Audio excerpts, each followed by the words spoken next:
ভাঙড় বিস্ফোরণ মামলায় বড় পদক্ষেপ জাতীয় তদন্তকারী সংস্থার। ঘটনার প্রায় 87 দিন পর কলকাতার বিশেষ এনআইএ আদালতে চার্জশিট পেশ করল এনআইএ।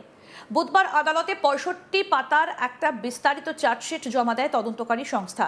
সেই চার্জশিটে মূল অভিযুক্ত হিসেবে নাম রয়েছে শওকত মোল্লা, আহিদুল ইসলাম মোল্লা এবং রহমত আলী মোল্লার। তাদের বিরুদ্ধে বিস্ফোরক আইনের একাধিক ধারায় মামলা রুজু করা হয়েছে বলে জানা গিয়েছে।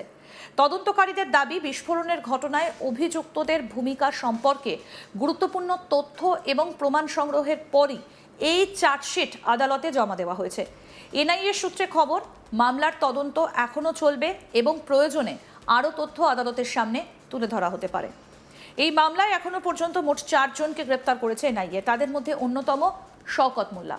গত 6 জুন চিংড়িঘাটা এলাকা থেকে তাকে গ্রেফতার করা হয়। এরপর তাকে বিশেষ এনআইএ আদালতে তোলা হলে আদালত 14 দিনের এনআইএ হেফাজতের নির্দেশ দেয়। সেই সময় থেকে শওকত মোল্লাকে জিজ্ঞাসাবাদ করে বিস্ফোরণ মামলার একাধিক গুরুত্বপূর্ণ সূত্র হাতে পেয়েছেন তদন্তকারীরা বলেই দাবি। এদিকে বুধবার চার্জশিট পেশের দিন বিশেষ এনআইএ আদালত চত্বরে উত্তেজনার পরিবেশ তৈরি হয়। শওকত মোল্লাকে আদালতে আনা হলে তাকে লক্ষ্য করে বিক্ষোভ দেখান উপস্থিত কয়েকজন। আদালত চত্বরে মাত চোর চোর স্লোগানও শোনা যায়। শুধু তাই নয়, তাকে লক্ষ্য করে ডিম ছোড়ার চেষ্টারও অভিযোগ ওঠে। যদিও পরিস্থিতি দ্রুত নিয়ন্ত্রণে আনে পুলিশ।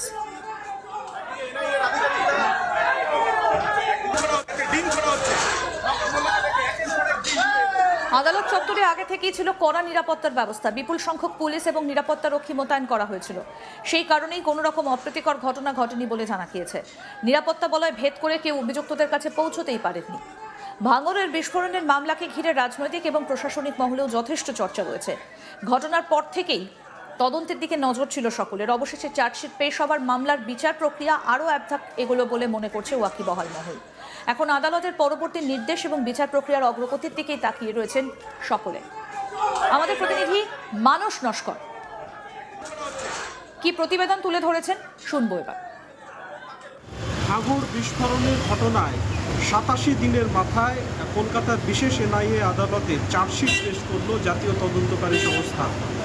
67 পাতার চার্জশিটে শওকত মোল্লা, আমরা জানি যে ক্যানিং পূর্বের বিধায়ক এবং গত নির্বাচনে বিধানসভা নির্বাচনে ভাঙড় থেকে তৃণমূলের প্রার্থী হয়েছিলেন শওকত মোল্লা। তিনি এই ঘটনায় মূল অভিযুক্ত বলে এনআইএ তদন্তকারী সংস্থা দাবি করেছে। মোট 4 জনের নাম এনআইএ এই চার্জশিটে মূল অভিযুক্ত বলে উল্লেখ করেছে। তার মধ্যে শওকত মোল্লা হচ্ছে অন্যতম অভিযুক্ত।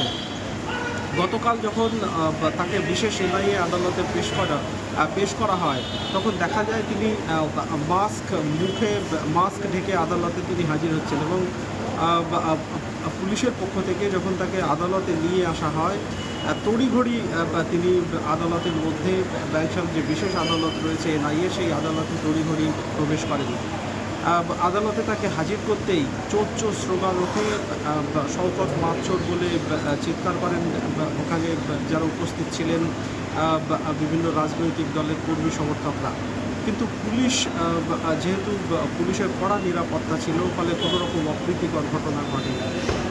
ভাঙড় বিস্ফোরণের ঘটনায় গত 6 জুন তাকে চিংড়িঘাটা এলাকা থেকে গ্রেপ্তার করেছিল জাতীয় তদন্তকারী সংস্থা। তার আগে তাকে পলাতক বলে ঘোষণা করেছিল জাতীয় তদন্তকারী সংস্থা এবং তিনি বাংলাদেশে পালাতে পারেন এরকম একটা আশঙ্কা করা হচ্ছিল। তার কারণ তার বিরুদ্ধে অভিযোগ দায়ের হওয়ার পর এনআইএ যখন তদন্তে নামে তার খোঁজ পাওয়া যাচ্ছিল না, তাকে খুঁজে পাচ্ছিল না জাতীয় তদন্তকারী সংস্থা। ফলে কোথাও একটা তাদের পক্ষে আশঙ্কা ব্যক্ত করা হয়েছিল যে তিনি বাংলাদেশে পালাতে পারেন এবং বর্ডার এরিয়াতে নিরাপত্তা ব্যবস্থাও জোরদার করা হয়েছিল। তারপর 6 তারিখ চিংড়িঘাটা এলাকা থেকে তাকে গ্রেফতার করে এনআইএ। যদিও শওকত মোল্লার পরিবারের পক্ষ থেকে তার মেয়ে দাবি করেছিলেন যে শওকত মোল্লা নিজেই তিনি স্বেচ্ছায় ধরা দিয়েছেন। মোটেও তাকে তদন্তকারী সংস্থা পাকড়াও করেনি, তিনি ধরা দিয়েছেন। 6 জুন তাকে এনআইএ গ্রেপ্তার করে। এরপর কলকাতার বিশেষ এনআইএ আদালতে তোলা হলে তার 14 দিনের হেফাজতের নির্দেশ দেয় আদালত। সেই হেফাজতের যে মেয়াদ তা শেষ হওয়ার কথা 20 জুন, কিন্তু তার আগে 19 তারিখ তাকে হাজির করার কথা আদালতে। তা সত্ত্বেও গতকাল যেহেতু এই মামলার শুনানি ছিল, তার আগেই তাকে আদালতে পেশ করা হয় এবং এনআইএর পক্ষ থেকে তাকে প্রেসিডেন্সি সংশোধনাগারে না রেখে অন্যত্র কোনো সংশোধনাগারে রাখার আবেদন জানানো হয়। যদিও শওকত মোল্লার পক্ষের যারা আইনজীবী ছিলেন তাদের দাবি যে শওকত মোল্লা কোন আদালতে থাকবেন সেটা ঠিক করতে পারে না এনআইএ। জাতীয় তদন্তকারী সংস্থার দাবি যে সময় ভাঙড়ে এই বোমা বিস্ফোরণের ঘটনা ঘটে তিনি সেই সময় বিধায়ক ছিলেন এবং তার নেতৃত্বেই তার প্রভাব ছিল সরাসরি এই ঘটনায় এবং রাজনৈতিক উদ্দেশ্যেই ভাঙড়ে বোমা তৈরি করা হতো এবং সেখান থেকে রাজ্যের বিভিন্ন স্থানে এই বোমা পাচার করার একটা চক্র ছিল। সেখান থেকেই বিস্ফোরণের ঘটনা ঘটে বলে এনআইএর পক্ষ থেকে দাবি করা হয়েছে। যদিও শওকত মোল্লার আইনজীবীদের দাবি এই ঘটনায় শওকত মোল্লা সরাসরি জড়িত নয়, তা সত্ত্বেও এনআইএর পক্ষ থেকে কোথাও তাকে জোরপূর্বক এই ঘটনায় জড়িত বলে দাবি করা হচ্ছে এবং শওকত মোল্লার পক্ষে সেরকম কোনো তথ্য প্রমাণও এখনও পর্যন্ত এনআইএর পক্ষ থেকে দেওয়া সম্ভব হয়নি বা দিতে পারেনি। যদিও এখনও পর্যন্ত তিনি এনআইএ হেফাজতেই রয়েছেন এবং আদালতও এখনও পর্যন্ত তার জামিনের আবেদন বা এনআইএ হেফাজতের মেয়াদ সেই মেয়াদও এখনও শেষ হয়নি।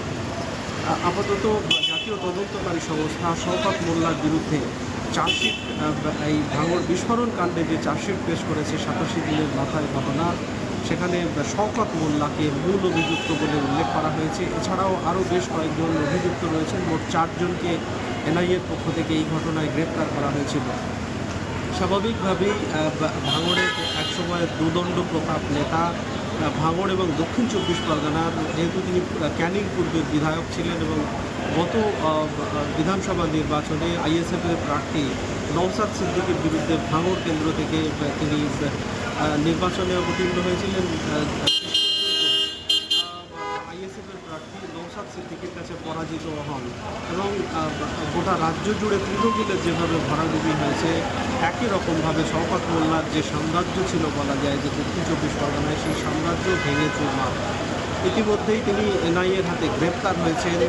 আপাতত এখনও পর্যন্ত তিনি এনআইএর হেফাজতে রয়েছেন। তবে সেটা সবথেকে গুরুত্বপূর্ণ যেটা উল্লেখযোগ্য সেটা হলো ভাঙড় বিস্ফোরণের যে ঘটনা, সেই ঘটনায় এনআইএ বিশেষ আদালতে চার্জশিট পেশ করেছে জাতীয় তদন্তকারী সংস্থা, যেখানে অন্যতম অভিযুক্ত বলে উল্লেখ করা হয়েছে শওকত মোল্লাকে।